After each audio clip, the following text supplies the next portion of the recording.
Wikibalade sur Max Planck, Max Karl Ernst Ludwig Planck, physicien allemand, prix Nobel de 1918, en témoignage des services rendus à l'avancement de la physique par la découverte des quantas d'énergie. Et c'est ce qui a lancé la mécanique quantique.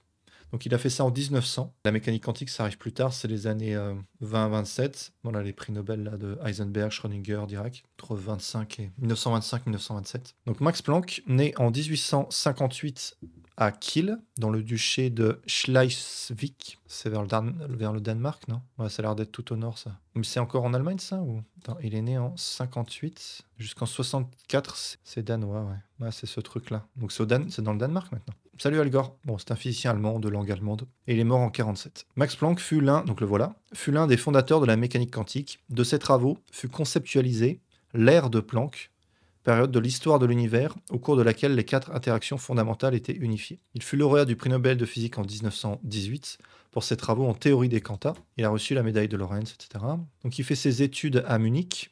Il hésite entre se consacrer à la science ou à la musique. Et en 1874, il entame des études de maths et de physique à l'université.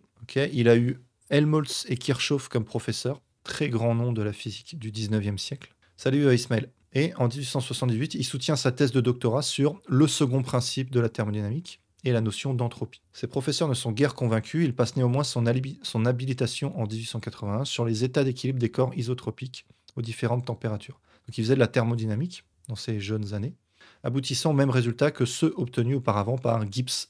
Gibbs, qui est un physicien américain qui a vécu trop tôt pour avoir le prix Nobel. Il s'est trouvé une bonne planque, exactement. Jusqu'en 1885, il recherche un poste d'enseignant en physique théorique, discipline peu à la mode à l'époque. Il obtient enfin un poste à l'université de Kiel.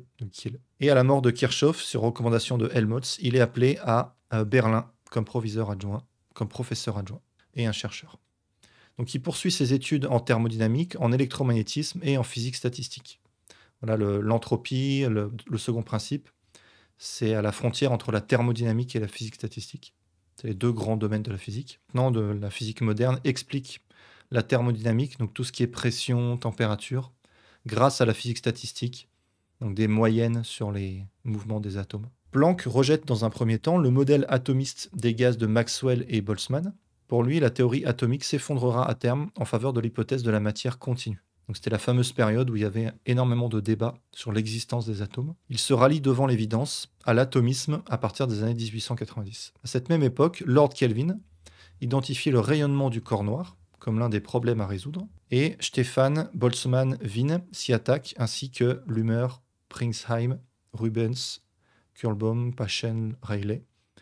Certains noms qu'on connaît, qu'on a déjà vus précédemment. Travaillant à formuler avec exactitude le second principe de la thermodynamique, Planck s'intéresse dès 1894, donc 6 ans avant la date fatidique, en 1900 pile où il fait sa découverte, son apport un peu théorique, plus qu'une découverte d'ailleurs. Il s'intéresse au rayonnement électromagnétique du corps noir, il adopte les méthodes statistiques de Boltzmann. Et en octobre 1900, il détermine la loi de répartition spectrale du rayonnement thermique du corps noir. Donc un corps noir, qu'est-ce que c'est ? C'est un objet qui rayonne de cette manière-là. Voilà, c'est tout le temps la même courbe quand vous tracez l'intensité de la lumière en fonction de la longueur d'onde. Ça ressemble toujours à ça. Et vous voyez, ça dépend de la température. Donc les étoiles, typiquement, elles rayonnent comme ça. Kirchhoff, ça me parle. J'ai étudié l'électronique. Il y a une loi de Kirchhoff, il me semble. Oui, Kirchhoff, il a fait beaucoup de choses, notamment une loi de l'électronique, de la thermodynamique. Et qu'est-ce que c'est qu'un corps noir ? C'est un peu l'inverse d'un miroir. Un miroir, il va réfléchir toute la lumière qu'il va obtenir. Le corps noir, lui, il va tout absorber. Et donc la lumière qu'il émet ne dépend pas de la lumière qui arrive sur lui, ça ne dépend que de sa température. Et donc un objet, que ce soit une étoile, un morceau que ce soit du gaz, que ce soit un morceau de fer, du bois, ou peu importe les atomes, si c'est un corps noir, si vous vous débrouillez pour que ça absorbe toute la lumière, ça va rayonner toujours de la même chose, toujours de la même manière, toujours la même chose, et ça ressemble à ce genre de courbe, voilà, le rayonnement du corps noir. Et on a parlé plusieurs fois d'ailleurs de la catastrophe ultraviolette, c'est cette courbe en noir là. Ça, c'est la courbe thermodynamique. C'est la physique du 19e siècle qui prédit ça. Et cette physique, elle est extrêmement précise pour décrire tout un tas de systèmes, notamment les moteurs, voilà, quand il y a une source chaude, une source froide, comment comprendre l'évolution de la pression d'un gaz, etc. Donc c'est une théorie qui est extrêmement efficace. Et quand on l'applique aux étoiles, eh ben, ça prédit une intensité qui augmente, qui va vers plus l'infini dans les ultraviolets, ici tout à gauche, alors que la courbe réelle, vous voyez, elle redescend. Et ça, c'était catastrophique, on a appelé ça la catastrophe ultraviolette. Et Max Planck, il va résoudre ce problème. Donc non seulement il va résoudre un problème extrêmement épineux, quelque chose de très important, mais en plus, en faisant ça, en résolvant le problème, il va faire quelque chose d'encore plus important. Il va comprendre que la lumière se propage non pas de manière continue, mais par petits grains, par quanta. On appelle ça des quantas de lumière. Plus tard, on appellera ça des photons. Donc le photon, ça vient de Planck. Le départ de l'existence du photon, c'est Planck. Petite fin de phrase, là, sans en maîtriser l'interprétation physique, c'était très mathématique ce qu'il faisait, et il n'était pas convaincu que ça avait vraiment un sens physique. Et c'est Einstein qui va vraiment dire si, son équation, elle dit quelque chose de la nature. Il présente sa découverte à la Société de physique de Berlin le 14 décembre 1900. C'est la naissance de la théorie des quantas qui deviendra la mécanique quantique, qu'il ne contribue pas beaucoup à approfondir. Voilà, il a lancé l'hypothèse mathématique, mais après, il s'en occupe plus trop, laissant Albert Einstein l'étayer solidement. Planck a du mal à accepter sa propre hypothèse, rendant l'énergie discontinue. La lumière, on a l'impression, à notre échelle, que c'est un flux continu, presque fluide, presque liquide d'énergie. Mais en fait, non, ça c'est faux. C'est des petits grains, c'est des petites billes d'énergie qu'on appelle des photons. Planck devient par la suite l'un des premiers soutiens d'Einstein, bien que ce dernier fût très critique vis-à-vis des théories de Planck, avant de reconnaître ses positions novatrices. Avec Nernst, je ne savais pas qu'il s'appelait Walter. Walter Nernst, vous connaissez peut-être la loi de Nernst en chimie. Voilà, c'est lui, avec sa moustache. Donc avec Nernst, Planck organise en novembre 1911 le premier congrès Solvay. Donc c'est les fameux congrès où on rassemble les meilleurs physiciens de la planète. Et ça donne des photos assez mythiques où on voit que des prix Nobel autour de la table. Vers la même époque, il s'oppose au positivisme logique d'Ernst Mach. Ça, on en reparlera sûrement. Je vais le garder de côté, lui. J'avais fait un petit fichier. Voilà, typiquement, c'est des savants du 18e ou 19e siècle. Il prend sa retraite en 1927, mais continue à enseigner par la suite. Voilà, bon, il a eu plein de médailles, il a eu le prix Nobel et plein d'autres choses. Il rédige des traités de physique théorique et travaille sur des ouvrages de vulgarisation. C'était un YouTuber avant l'heure. Réputé pour, je me prends pas pour Planck, mais réputé pour leur accessibilité. Il s'intéresse beaucoup à la pédagogie. Il a été le directeur de thèse de 2 lauréats du prix Nobel. Von Laue, dont on a déjà parlé, Walter Both, qui lui a eu le prix Nobel en 1954. Également du philosophe Maurice Schlick. Planck est reconnu par les plus grands scientifiques, même avant sa mort. Einstein dit de lui qu'il est un homme à qui il a été donné de doter le monde d'une grande idée créatrice. Louis de Broglie affirme l'œuvre qu'il a accomplie est de celles qui assurent à leur auteur une gloire immortelle. Et si quelque cataclysme ne vient pas anéantir notre civilisation, les physiciens des siècles à venir parleront toujours de la constante de Planck et ne cesseront de répéter avec admiration le nom de celui qui a révélé aux hommes l'existence des quantas. Une sculpture horrible de Max Planck, ça ressemble à rien, je sais pas ce que ça fait là. On dirait une sculpture en pâte à modeler d'un élève de primaire. Ok, il reçoit des médailles, etc. Donc il a découvert la loi spectrale du rayonnement d'un corps noir, ce dont on a parlé, on va en reparler un petit peu. Voilà, en essayant de réconcilier la loi de Rayleigh-Jeans, Rayleigh on en a déjà parlé, c'est un prix Nobel aussi, qui fonctionne aux grandes longueurs d'onde, et la loi de Wien, on a aussi déjà parlé de Wien, vous voyez comme tout se combine, qui fonctionne, elle, aux petites longueurs d'onde. Et donc les deux ne fonctionnent pas, les deux sont de bonnes approximations pour les infrarouges pour l'une et pour les ultraviolets pour l'autre, mais il n'y a pas une seule loi qui permet d'avoir la courbe correcte. Et c'est la loi de Planck qui fera le lien entre les deux. Il estime que sa propre fonction correspondait remarquablement bien aux données pour toutes les longueurs d'onde. Alors c'est surtout la loi de Rayleigh qui était importante, et c'est le fait que la loi de Rayleigh ne marche pas qui a choqué les gens assez longtemps. Ouais, encore de l'optique. C'est lié aux longueurs d'onde, d'une certaine manière. C'est pas de l'optique pure, c'est plus de la thermodynamique, mais c'est lié à la lumière. Oui. Et donc cette loi de Rayleigh, elle est construite sur une base théorique forte, ce qui est la thermodynamique de l'époque. Et le problème, c'est qu'aux petites longueurs d'onde, dans les ultraviolets, elle donne pas du tout le bon résultat. C'est ça la catastrophe ultraviolette. Et donc, d'une certaine manière, Planck, en écrivant son équation, il est en train de dire que la thermodynamique est fausse, qu'il y a besoin de la remplacer par une nouvelle théorie, que la matière ne se comporte pas de manière classique, mais de manière quantique. C'est le début de la mécanique quantique. Et c'est lié au théorème d'équirépartition d'énergie. Ça vous dit que toutes les vibrations dans une molécule, par exemple, récupèrent la même énergie. Et donc l'énergie, si vous avez une certaine énergie à donner à une molécule, elle va être répartie à tous les niveaux, même les vibrations qui demandent beaucoup d'énergie. Ça, c'est l'équirépartition d'énergie. Donc c'est là-dessus qu'est basée la loi de Rayleigh, et c'est ça que Planck va remettre en question. Donc ici, la loi classique de thermodynamique, elle donne beaucoup trop d'importance aux ultraviolets. Vous voyez, l'intensité, là, elle tend vers plus l'infini, ça, c'est pas normal. Et elle est basée sur cette équirépartition. Et ce que Planck va faire, c'est, il va, d'une certaine manière, alors je sais pas si il formule ça de cette manière, mais une bonne manière de comprendre pourquoi ça marche, sa loi, c'est de dire qu'il faut atténuer ce qui se passe au niveau des ultraviolets, ici à gauche, à basse longueur d'onde, pour les petites longueurs d'onde. Et donc, il faut donner moins d'énergie au système quand on a des ultraviolets. Et maintenant, on le sait, la lumière, plus on se rapproche des ultraviolets et plus elle transporte d'énergie. Un photon ultraviolet a beaucoup plus d'énergie qu'un photon infrarouge. Et donc, il faut un mécanisme pour empêcher les systèmes qui sont trop gourmands, qui demandent trop d'énergie, qui demandent des énergies typiques ultraviolettes. Il faut abaisser leur énergie. C'est un peu ça que fait Planck. Et donc, il y a une analogie que je donne dans mon cours de mécanique quantique, je peux vous montrer. Voilà, donc ça, c'est l'hypothèse de Planck. L'énergie du photon est proportionnelle à sa fréquence nue, avec une constante H qu'on appelle la constante de Planck. Mais pourquoi pas une catastrophe en rayon X? Bon, ça aurait pu s'appeler comme ça, oui, effectivement. C'est les grandes longueurs d'onde. Mais dès les ultraviolets, il y a un problème. On détecte plus facilement les ultraviolets que les rayons X à l'époque. Mais effectivement, ça concerne aussi les rayons X. Donc voilà Max Planck. Et voilà l'analogie que je donne à mes étudiants. On peut appeler ça l'analogie de l'argent de poche. Donc vous avez des parents qui ont des enfants un petit peu gâtés. Alice, Basile, Cédric et Damien. J'ai pas mis les couleurs au hasard, là. Vous allez voir pourquoi. Et donc, ils ont de l'argent de poche à donner à leurs enfants. Mais les enfants, voilà, ils sont un peu gâtés. Ils posent des conditions. Alice, elle veut bien des billets, des pièces, tout ça, mais pas des centimes. Pour elle, les petites pièces jaunes, c'est trop encombrant. Donc, elle veut pas de pièces jaunes. Basile, lui, il veut pas de pièces. Il veut seulement des billets. Salut, Yod. Basile, lui, il veut pas de pièces. Il veut seulement des billets. Donc, des paquets d'argent à partir de 5 euros. Vous commencez à voir l'analogie avec les paquets de lumière, le paquet d'énergie. Cédric, donc vous voyez là, on passe du rouge au orange, au vert. Cédric, lui, il veut que des billets de 20 ou plus. Et Damien, lui, il est très exigeant, il veut que des billets de 100 ou plus. Moi, j'accepte tout. Bah, si tu acceptes tout, tu vas avoir beaucoup d'argent de poche. On va voir pourquoi. Donc, imaginez que vous avez...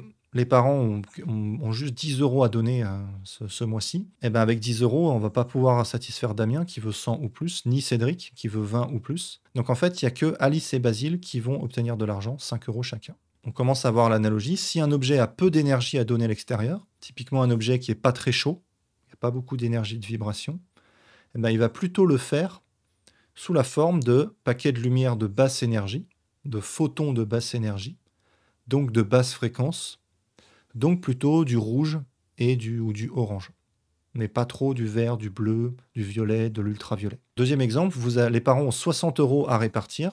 Eh ben, on peut en donner 20 euros aux 3 premiers, mais Damien, il n'aura rien. Et si vous avez 400 euros à donner, là, Damien, il obtient enfin une part, vous donnez 100 euros chacun. Donc si un objet a beaucoup d'énergie, là, il va pouvoir réaliser cette fameuse équirépartition d'énergie et donner autant à toutes les longueurs d'onde, que ce soit les infrarouges, la lumière visible, les ultraviolets. Vous voyez que ce mécanisme-là, assez souvent, quand le système manque d'énergie, eh ben, il atténue l'intensité des longueurs, des courtes longueurs d'onde, du bleu par exemple. Vous voyez, là, on n'avait pas beaucoup d'argent à distribuer, donc Damien n'a pas eu d'argent. Donc si vous n'avez pas beaucoup d'énergie à donner, vous allez plutôt le faire dans le rouge et pas trop dans le bleu, dans l'ultraviolet. Et donc ça coupe l'intensité des ultraviolets. Et ça, c'est exactement ce dont on a besoin pour rabattre cette courbe-là, cette courbe noire ici, qui était beaucoup trop haute, elle allait vers plus l'infini, pour la rabattre ici et trouver la courbe observée. Donc voilà le mécanisme de Planck. Le fait que ce ne soit pas continu, le fait qu'il y a une discontinuité, bah, ça empêche les parents de distribuer l'argent comme ils veulent. Il ne peut pas y avoir d'équirépartition de l'argent. Et ben là, pour les étoiles, c'est pareil, il ne peut pas y avoir équirépartition d'énergie. Parce que l'étoile a une certaine température et une énergie limitée. Il y a une règle d'équité dans cette distribution. Ouais, voilà, c'est l'équirépartition d'énergie. Si tu postules l'équirépartition d'énergie, tu obtiens ça. Ça, c'est la théorie classique. Mais le monde ne marche pas comme ça. Le monde marche selon la mécanique quantique. Et donc, ça coupe les ultraviolets. parce qu'ils sont trop gourmands, entre guillemets. Un photon ultraviolet, c'est beaucoup d'énergie, et des fois, le système ne peut pas se permettre d'envoyer ça. Et donc, il préfère envoyer plusieurs petits photons dans les infrarouges, plutôt qu'un gros photon là. C'est envoyer toute cette énergie d'un coup, il n'y arrive pas. Et donc ça va couper, ça va atténuer les ultraviolets. Et c'est exactement ce dont Planck a besoin pour coller aux observations. Donc ce genre de courbes, on les avait déjà, ça on observait, mais on n'avait pas d'expression théorique qui permettait de trouver ça. Et Planck, lui, va faire ça. Sauf qu'il ne fait pas vraiment tout ce raisonnement en termes de photons. D'ailleurs, déjà, le mot photon n'arrivera que dans les années 20 et quelques. Et surtout, pour lui, c'est vraiment un artifice mathématique, ça n'a pas vraiment de sens physique. C'est seulement Einstein qui dira que si, il y a vraiment quelque chose de physique derrière tout ça. Et voilà la fameuse loi de Planck, E égale H nu. Nu, c'est la fréquence. Donc l'énergie est proportionnelle à la fréquence. Si la fréquence est élevée, par exemple les ultraviolets, ça c'est des fréquences de lumière très élevées, eh ben, le photon a beaucoup d'énergie. Énergie et fréquence sont proportionnelles.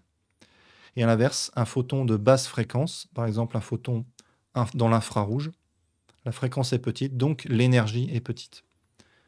Donc un photon rouge, vous voyez, a moins d'énergie qu'un photon bleu. Un photon d'infrarouge a moins d'énergie qu'un photon ultraviolet, parce qu'il a une fréquence plus basse. Et le facteur de proportionnalité, c'est H, c'est la constante de Planck.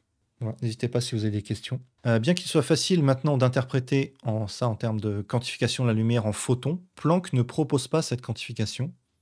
Cela apparaît clairement dans son article de 1901, dans les références qu'il y donne sur le travail qu'il a effectué, où il explique que sa constante concerne les oscillateurs. Voilà, lui, il voit ça comme un ensemble d'oscillateurs qui émet de la lumière, mais il ne parle pas de photons, il ne parle pas de quanta. Ouais, il parle de quanta d'oscillateurs, mais pas de photons. Voilà, à l'époque, cette relation n'est considérée que comme un artifice de calcul mathématique. L'idée de quantification est développée par d'autres, notamment par Einstein, qui, en étudiant l'effet photoélectrique, on en reparlera, propose un modèle, une équation dans laquelle la lumière est non seulement émise, mais aussi absorbée par paquets, par photons. Et c'est le début de la nature corpusculaire de la lumière. Avant ça, on était persuadé que la lumière, c'était une onde, et à partir de là, on comprend qu'il y a un aspect corpusculaire, que c'est des petits grains, des petites billes aussi. Une relation avec le mur de Planck. Alors le mur de Planck, je crois que c'est relié à l'aire de Planck. Ouais, voilà, c'est relié à l'aire de Planck. L'aire de Planck, ou époque de Planck, c'est la période de l'univers au cours de laquelle les 4 interactions fondamentales, la gravité et les 3 du modèle standard, électromagnétisme, les interactions nucléaires, faibles et fortes, ces 4 interactions étaient unifiées. Et donc on aurait peut-être une seule interaction qui régit tous les processus physiques. Donc c'est hypothétique, on n'a pas d'éléments pour prouver ça. Donc ça aurait duré 10 puissance moins 43 secondes. Voilà, une durée extrêmement brève. Il n'est pas possible de dire comment se déroule cette phase, ni de déterminer sa durée exacte, par le simple fait que les notions de temps et d'espace sont ici problématiques. Ouais, on ne sait pas exactement comment le temps de Planck, voilà, c'est la même chose. Le temps de Planck, le mur de Planck, l'aire de Planck, c'est ce tout petit début d'univers où les lois qu'on connaît, on ne sait pas si elles s'appliquent. On ne sait pas comment la mécanique quantique et la relativité générale se combinent. On a besoin des deux parce que l'univers est minuscule, donc il faut la mécanique quantique. Et en même temps, il y a une courbure énorme à cause de toute la masse qui est concentrée.